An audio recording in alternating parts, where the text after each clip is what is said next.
આપણે પ્રાર્થના કરીને અમે 2500 કરોડ રૂપિયાની જોગવાઈ પહેલી વખત ગુજરાત રાજ્યમાં થઈ છે.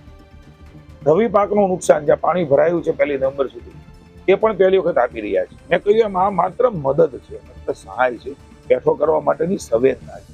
એ પહેલી વખત કર્યું છે.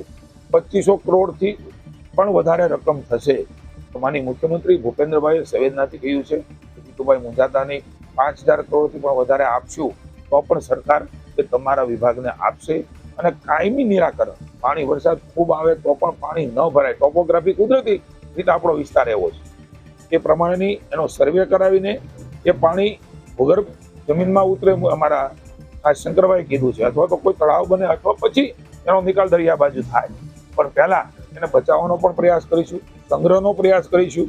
અને ભગવાનને માતાજી પાસે આવ્યું છે તો પ્રાર્થના કરું કે ભવિષ્યમાં ઉત્તર ગુજરાત, વાવ, થરાદ, પાટણ એને ક્યારેય આવી તારાજી સહન ન કરવી પડે એવી અમને બળ અને શક્તિ.